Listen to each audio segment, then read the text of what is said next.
Hello, everybody, and welcome to The Adult Chair on rashpixel.fm. I'm Pete Wright, and I'm here, as always, with Michelle Chalfant. Hello, Pete. Do you know, we don't have the camera on. We record this, a little behind the scenes, we record this on Skype, and generally before we press the record button, we have a few minutes where we're actually looking at each other with the cameras on. And every week when we do this, you are in the same location, but it's different. It is more colorful, more flamboyant. What is going on in your location that is so special? You know, my son's bedroom has I'm like in a sound box, like as if I was recording an album and I'm a singer. Yes. He's got this little isolation booth. It is like an isolation booth. Yeah, that's kind of this area of his bedroom that I'm standing in, and he's got graffiti all over the walls in this little tiny area. So that's what you're seeing. I love that. Is that the only area in the house in which your son has graffitied? Yeah, I mean, no. Oh, yes, of course. Yeah, okay. Just this little tiny area of his bedroom. I said he can do whatever he wants. We've moved 4 times in 7 years, and every time I'm like, you can't paint the walls, you can't touch anything. So finally, he's a senior in high school. I'm like, just do whatever you want to do in this area of the house. So he did. That's awesome. That is so liberating. Yeah, who cares, really? I just paint over it. You just paint over it. That's right. But it makes it him. You know, I've never talked to them about having their hair a certain way or making them dresses. I always wanted them just to be themselves and didn't put a lot of influence there. So this is kind of him expressing himself all over the wall. So yeah, and all of his friends come in and sign their names on the wall. It's kind of cool. It's really draw great. Pictures, and it's fun. Yeah. What a great way to kind of celebrate identity. I think that's really cool. I love it. So I'm going to start tagging just rooms in my house. I've just decided I'm going to spray paint just random places. We'll see what my wife says. I'm going to try that this afternoon while she's not here.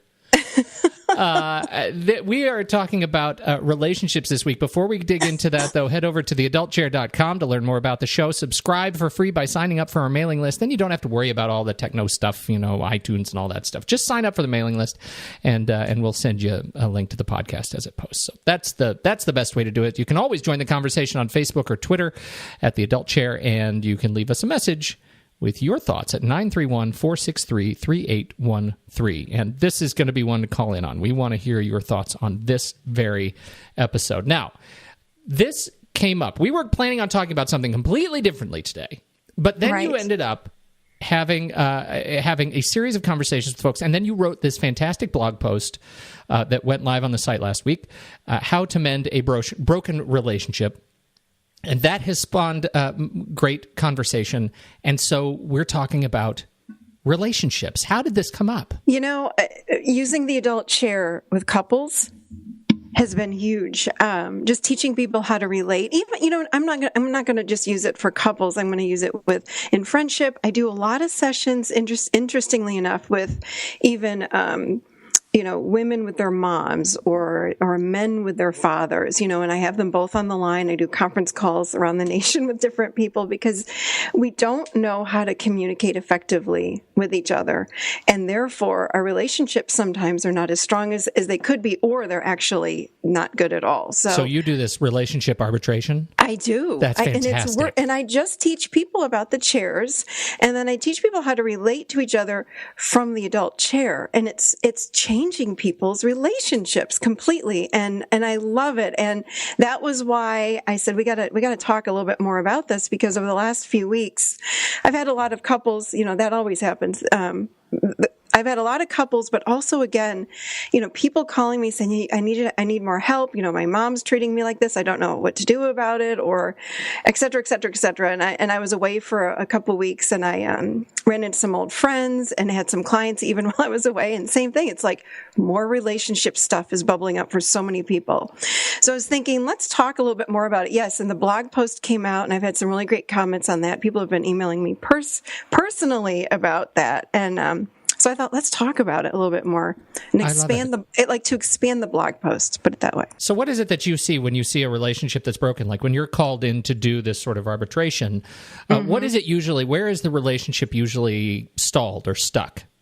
I see people trying to have a healthy relationship from their adolescent chairs, and they go back and forth.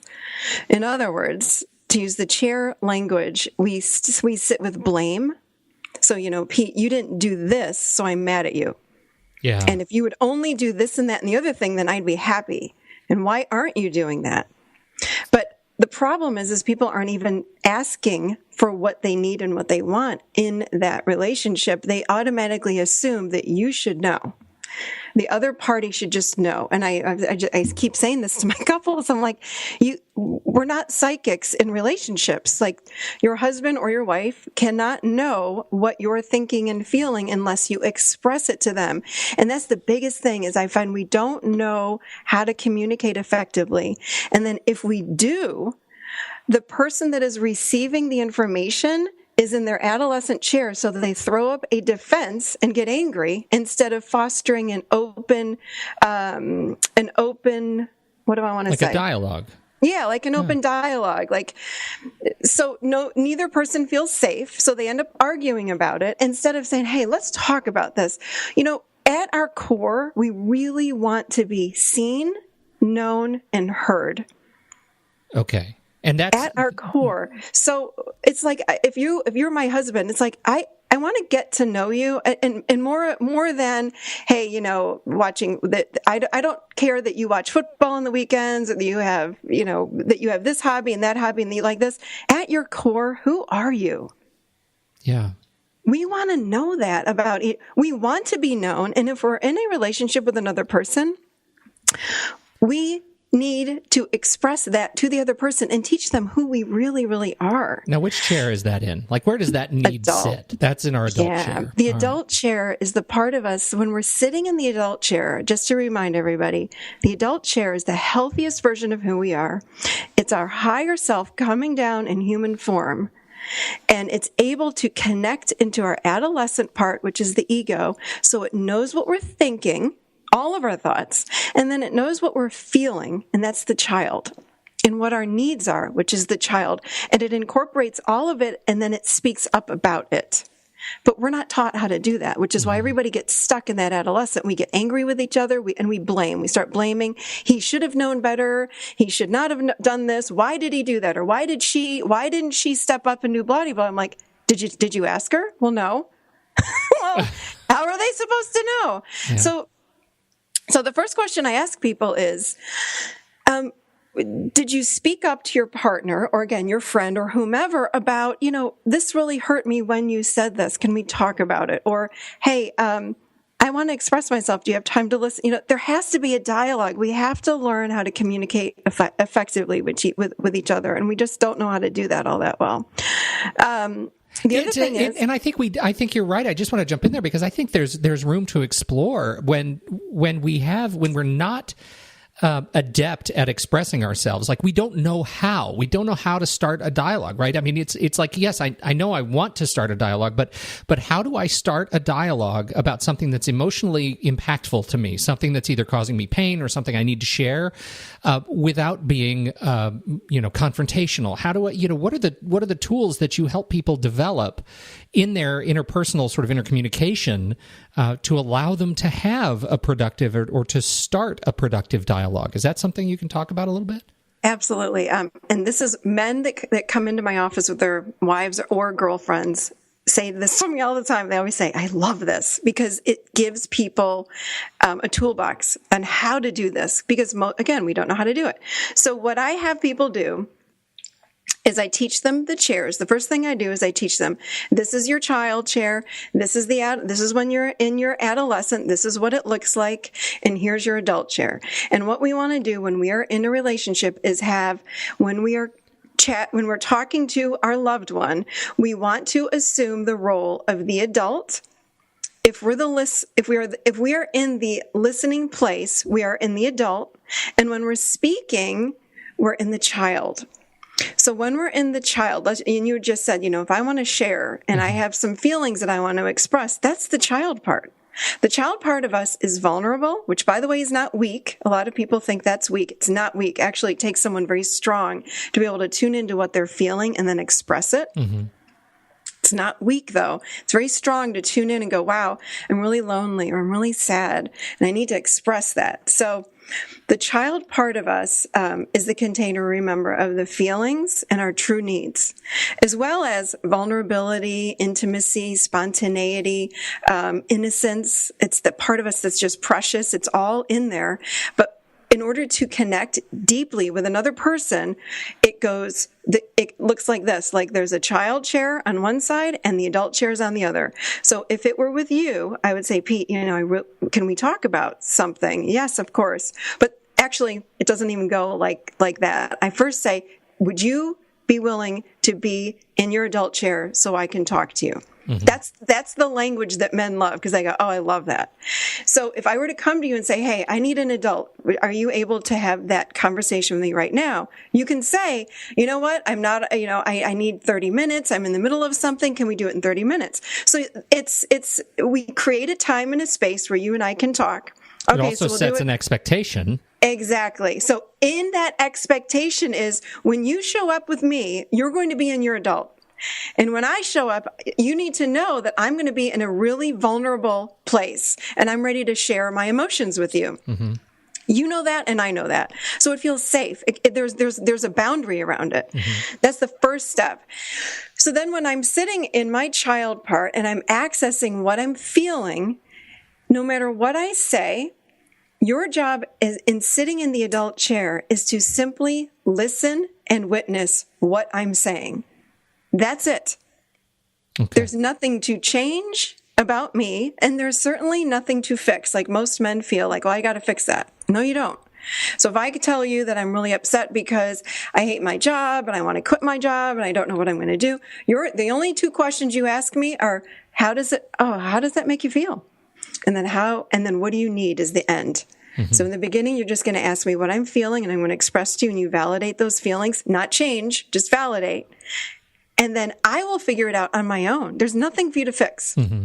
Does that make sense? It does make sense. And I just want to reflect a little bit on what it means to be an adult and in this conversation, because, we have people listening to this who may have, if you haven't been caught up on what the chairs are, or the chair model, go back to the first couple of episodes and you'll get caught up. But one of the things I like so much about the way that is framed is, I feel like if my spouse were to come to me and say, I need you to be an adult for a half hour while I talk to you about something that's important to me, I can almost intuit what that means. I don't need the background education, I don't think, to be able to participate in that conversation. That's one of the things I like so much about the way the chairs are sort of framed.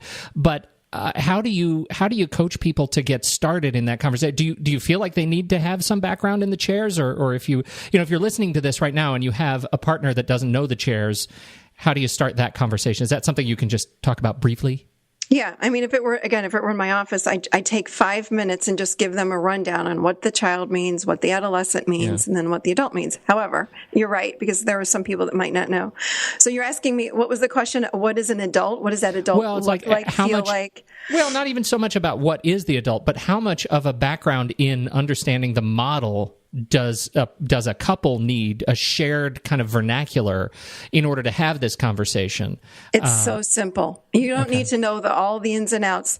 The only thing there are just a few things actually, but when we're in our adult, excuse me, we are present moment. Versus when we're in the adolescent part, which is in the ego, we're living only in the past and the future. When we're in the adult, I'm just listening, I'm witnessing, I'm the observer. I live only in fact and truth, and I can sit and listen to you no matter what you say, even if it's about me. And I don't get triggered, because in my mind, I'm already knowing and I'm recalling this is about my wife or my husband that's sitting in front of me, and they're expressing some things to me. I'm not going to make it about me. I'm not going to own what they're saying. So in the adult, I'm not triggered. And that's hard for people. And if I have a couple in my office, I will whisper in their ear as their spouse or their boyfriend or girlfriend is speaking to them. I'll whisper in their ear and say, remember, this is not about you. Just listen and witness. And to have someone witness when we are even talking about them or even blaming them, And making, like, if I were to blame you and say, you know, Pete, you really hurt me when you said la, la, la, la, la, or you did da, da, da, da, da. It's hard to sit there and take it. But I never asked you to own it. I just said, listen to it, but don't own it. Don't take that energy on. Know that your person in front of you in their child chair might be having a projection on something more than likely. This is what happens. You know, we put our childhood wounding on everyone else around us. Yes. And again, if you know that, you can sit in the adult chair and go, you know, this just is not about me. She's making it about me, but I know that it's not. So when we can let that person in front of us express how they really, really feel and not yell back at them and not get, you know, like, oh no, that's not me. And why are you saying that? Let them express. That person in front of us feels so safe. And then they start having awarenesses about what is going on within them. They solve their own problems, right? And all that they need from you is just to reflect back to them love. That's it. Yeah. Love and understanding, and I'm here for you. We want to know that somebody has my back no matter what. And if your wife can sit in front of you and say, that really made me mad, Pete, when you said blah, blah, blah, blah, blah, and when you did this and that and the other thing, and you just go, wow, I so get that. Yeah. I'm sorry. How else did it make you feel? Well, I was hurt and I felt lonely and I felt blah, blah, blah. And you just sit in front of her and you go, I get it. Yeah. Was there anything else? It's like all of a sudden your wife is like, you're really hearing me? Like, what? Yeah. And then at the very end, when you say, is there anything else? And she may say no. And the most shocking thing of all is not the story that she's expressing to you, but the fact that no matter what she's saying to you, you're still there with her and you're present. You're present and you love her enough to sit in front of her and listen to whatever she has to say, even if it's about you. And then when you say to her, okay, so what do you need from me right now? It's like the most loving gesture that we can do for another human being. And you go, and she might say, I just want a hug. Oh, well, I can do that. Let's do it right now. And then you stand up and you give her a hug. So it's simple, but what's hard is because what happens is we'll start out in our adult chair listening to the person in front of us. Again, we can do this with our friends. We can do it with a family member. It doesn't matter who it is. But we tend to get triggered because we start buying into the story that they're telling us. And it's not true. It's a projection. 99% of the time, what's going on, maybe not that high, a little lower than that, but what happens is I'm being triggered by something that happened to me a long time ago, and I'm making you the person that I'm blaming instead of my parents. You know, when I was 2 years old, I'm going to make it all about you. But this is why I say to people when they're in their adult child, say, don't own it. Just let them speak. I witness it every week in my office. There is unbelievable healing that takes place. People will start sobbing in my office and they go, I don't even need to be fixed. I don't need him to solve anything. Just having him listen completely changed me. Well, it does, but I just keep coming back to the other perspective on what it means to actually sit and listen. And the thing that you said that is so terrifying to me as somebody who may be asked to be in the adult chair is that I have to live only in fact and truth, even if it is about me. Yes. Because obviously, if you start getting triggered, then you're not living in your adult chair. You're not listening from the adult chair. You are listening from your child chair, your adolescent ego chair. And that's really, if that takes practice, I imagine, right? I can only imagine the struggle that it is for me to constantly be aware when I'm being sort of, feeling like I'm being accosted or judged in that experience and responding negatively. Yeah. How hard that is. My relationships have completely changed with my friends and my family that know this model because we can go to each other now and say, hey, you're off. I noticed something's not right. Is everything okay? Can I be here for, is there a way that I can be here for you? What's going on? I want to hear you. I want to know you. It's like, I want to know what's going on.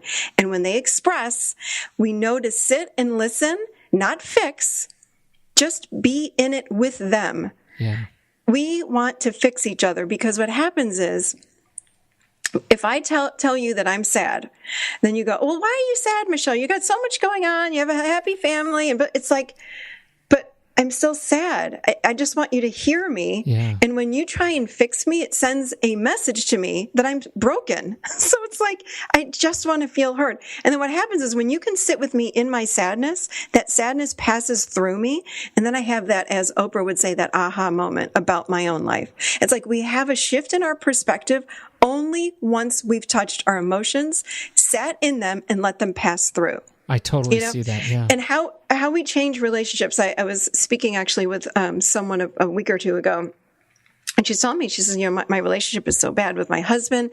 He's so wounded from his childhood. I just don't think he'll ever change. He makes me so angry. And I said, well, do you want to stay, or do you want to, are you leaving or are you staying? Let's start there. And she goes, well, no, I want to stay, but I'm so damn mad. And I said, well, you have to teach him a few things. Well, he doesn't even want to talk to me right now. I think it's really not good. And I said, well, this is how you change a relationship. You don't expect the other person to change. You change the dance.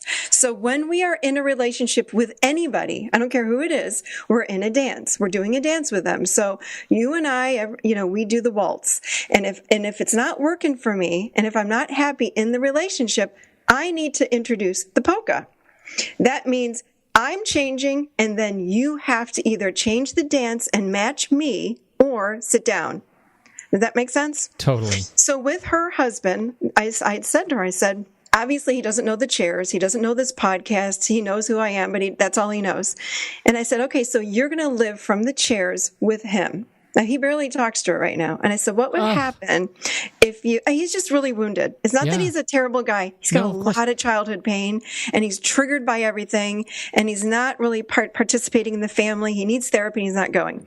So I said, okay, what would happen if you just started going up to him and asking him every day, instead of giving him a cold shoulder or being mad, but going up to him and, hey, how was your day? Again, checking in, helping him to feel known, seen, and heard. And I said, what would he say? And she goes, he'd probably be shocked as hell. I said, well, let's start there, because the dance that you're doing right now is not helpful. I said, let's watch what happens when you just start checking in with him and asking him how he's doing. But look at what happened there. I mean, that is a really kind of remarkable thing that you just described, because you're talking to somebody who is wounded, who needs to, because this is the woman who is already in a place where if she had her druthers and she had a willing partner to sit in his adult chair, she'd be able to say, I need you to hear how I'm feeling, but she can't. And so as a result, she is, for the sake of the relationship, she is tasked with stepping into her own adult chair. Yep. To try to find a match again. Yeah. Well, and I always ask people, do you want to stay or do you want to go? And they go, well, no, of course I want to stay. Or some people say I'm out. But you got to start there. You have to have the will inside to sit in your adult chair and not take it personally when that other person in front of you is in so much pain. And remember, it's not about you. Yeah. It's our own shit from childhood. It goes way, way, way, way, way back. And we live in these adult bodies walking around with all this old pain from our wounds from when we were 0 to 7, really. 0 to 7. And then we are in these adult forms, in our 30s, 40s, 50s, 60s, 70s, 80s, 90s, and we're playing out all the old wounds to everyone that we encounter in our lives. Yes. So when we're aware of that and we know that, that's how we make changes, though. And she was thrilled. I mean, I gave her all these different ideas on how can I live in my adult chair and change my relationship. And, the girl that I wrote about in the blog, I mean, she was furious with her husband.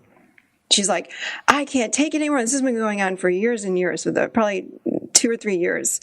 And, it's classic. I have other clients just like her that the husband is very, very close to this family. And the family, her mother-in-law and father-in-law don't exactly like her. So it's really hard. So the husband feels caught in the middle. And, of course, my client doesn't feel like she's chosen and she's number one in her husband's eyes. So I said, and she was just so upset about it and so angry because, but the thing is, I said, I know your husband and I know he loves you. He just doesn't know. You have to teach him. And she was so mad. I've already taught him. I've taught him like so many times. I don't know what else to do. I said, then fine, then leave. Well, I don't want to leave. I said, then you better teach him. Then you need to keep teaching him because I know he loves you and he's trying to learn how to do this. Then you need to say it another way. Let's get in your adult chair and let's figure out a new way to say it. And he got it. And it transformed their entire relationship. Wow. We have to stay out of our adolescent chairs.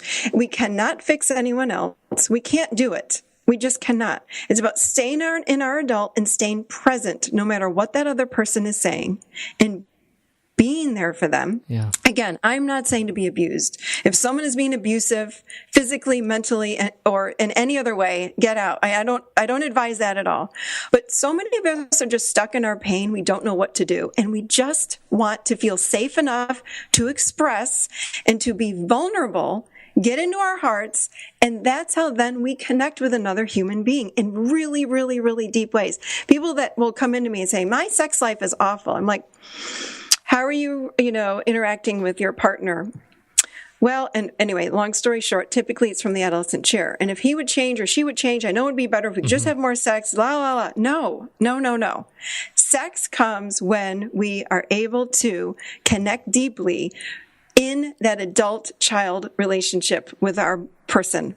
Whoever that person, it's like, if you want a great sex life, get that person in their child, and then you have to get in your child and start to bond with them, with each other in that way. When we're in our child, it's like we're taking our heart out of our bodies and reaching across the aisle going, are you going to hold my heart or are you going to drop it? Mm-hmm. And if you can hold it, then I can trust you. And the level of, oh my gosh, when you can trust someone to not drop your heart, it changes the game completely. Well, that's intimacy. Intimacy goes shooting up. Yeah. Yes. It's like, wow. You're not going to run away when I tell you that I feel scared. You're not going to run away when I say that I'm lonely. You're not going to try and fix me. You're just going to be with me in it. Yes. That is the message that you're sending to that other person. And then that other person goes, oh my God, I cannot express to you how many times in my office when people just do this. It's so simple. It's silly. But I make the person sit in their adult.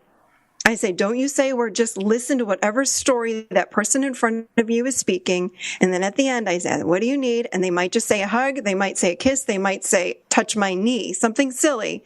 And they both will start crying and go, I've never felt so close to you. Over something, they're just being heard. We're just being heard.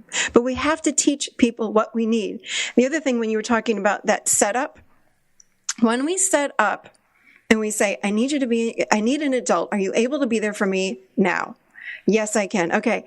Then we want to set it up where physically, where do you want to express? If I'm in the child and I'm going to express how I'm feeling, where do you want to be? Do you want to be in bed laying down? Do you want to be sitting on the back deck? Do you want to be on the front yard on the grass? Okay, this is where I want to be. And then this is where I need you to sit. I want you to sit right next to me holding my hand. I want you to sit across from me. I need you to be 10 feet away. It's all okay. But you sitting in the place of vulnerability and speaking up for what you're going to say to that other person from your feeling place, you set up what you need in order to feel safe to express. And that other person, that the person in their adult just says, fine, I'll sit over here. I'm 10 feet away. No judgment. It's like, okay, what else do you need? Just sit there.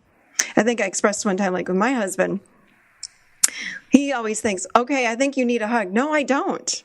Do not hug me. What I would like is your hand on my knee while I'm expressing. I don't want you so close to me sometimes when I'm trying to express. So what we do is, again, we are projecting what we need on that other person for them to feel safe, but we don't know what they need to feel safe unless we ask them. So we have to get really good at talking to our friends, to our family members, to our spouses, to our partners, because they don't know what we need. We have to exchange and get to know each other on that and those terms, on a very deep, level, if that makes sense. It does make sense. Yeah, it does. Okay. And I think it's really encapsulates kind of the two big lessons for me. And in my own, speaking of my own experience, there is a period where you hit just ambiguous sadness, or just like you don't know what it is. It's just ambiguous. You don't know where it comes from. It may be professional. It may be whatever. And when I'm in those spaces of ambiguous sadness, that I'm not sure which way is up. I'm not sure, which direction I'm moving. It just makes me sad. Generally, what I find I need the most is for somebody to just ask and just help me start talking about it, and that is and not take offense to the fact that I'm sad in the first place. And that seems to be a trigger for a lot of people in a lot of professional relationships, whatever. Oh, he's upset, so he must be upset with me. Right. Exactly. That becomes. It's so easy for us to move into a space of taking personal responsibility for somebody else's ambiguous sadness without knowing the details and without getting that person talking. So that's number one for me, is that that space is okay. But the second one, and this is the one that is the major learning for me today, is the power of and the skill that goes into being able to bounce between chairs as you need to and as you need your partner to do. Like in my case of being ambiguously sad, what I may need more than anything is to have the muscle to bounce out of my child vulnerable chair, sad chair, into my adult chair, to be able to say to somebody and muster the strength to say to somebody else, I need you to listen to me for a minute. I'm going to go back to my child chair so we can talk. Yes. And if you just huge. Say, yes, I need an adult. I have friends that I'll call and be like, I need an adult. Can you be my adult? Because I'm swimming in this land of the abyss of sadness or loneliness or wherever I am. And they'll be like, absolutely, yes. And that's the amazing thing to me, is you have to be coming from the adult to be able to know to ask that question. Yes, and absolutely. That is so amazing to me when you think about sort of parsing these little intimate kind of conversations with those closest to us, and for me to be able to really sit and focus on, where am I right now? I need to develop that muscle more acutely. And that's a great thing.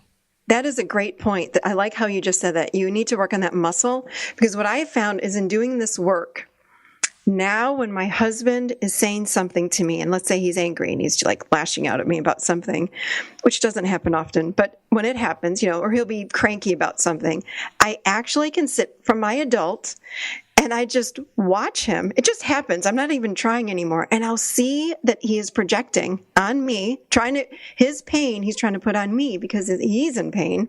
And I just watch it. I'm not triggered anymore. We're triggered from the adolescent chair because we're making it about us. Mm-hmm. But what happens, the longer we sit in our adult, we learn to then become the observer and witness what's going on and just watch it. And we don't own it because it's not ours. It's not ours. It just happens, though. It's amazing. I do it with my clients, but to do it like with people that we love, and we sit there, those are the ones that trigger us the most.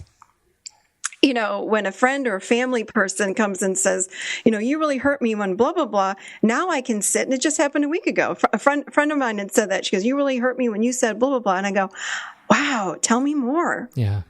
I didn't say, no, I didn't mean to do that. Blah, blah, blah. I said, really? Tell me more. In other words, my message was, oh my gosh, I want to know you more. Yeah. And that message is, I would never hurt you. And I love you. So tell me more about it. I'm not running away. I'm not lashing out at you. I'm not yelling at you. Yeah. And the end of it, she was like, wow. And it turned out it was she was projecting on me one of her wounds, and we talked about it, and we both cried, and we moved on, and it was over, and we felt closer in the end because we talked about it and didn't yell at each other. It was just beautiful. But that's how relationships change from the adult chair. I think that's really, as we get to wrapping it up here, I think we're running short on time here, but I do think that there's an interesting thing that it keeps coming back to me. I just had a conversation with a colleague from a business context of trying to figure out, talking from a change perspective, how you make organizational change. And one of the questions he asked was, do you really understand the conversation you're in right now? right? He wasn't speaking to me, but to a group, saying, do we really understand the conversation we're in right now? That is screaming at me as we talk about this, because how often are we having a conversation and we just don't even understand the conversation that we're having because we're coming at it we're misaligned. We haven't set the expectation appropriately for what we need from our partner. I think that's really great. I love it. Yeah. Even in business, this is great. I mean, all of it. Yeah, just learning how to speak up for ourselves and learn to speak about what we want or what we feel and what we need changes relationships. And learn to listen more effectively better. It's huge. This is great stuff. I so appreciate this. So of course we could talk for about 4 hours on all this. Yes, we could. We certainly could, and we will in the future. We will devote more episodes to these. But please share your thoughts, folks. How do you find this? How do you find you engage in conversations with others, important conversations with others, and how do you create your intimacy? We'd love to hear your thoughts. So, thank you very much for downloading and listening. Thank you, as always, Michelle. Thank you, Pete. This was awesome. Really like this. This was good. Absolutely. And on behalf of Michelle Chalfant, I'm Pete Wright, and we will catch you next week in the Adult Chair.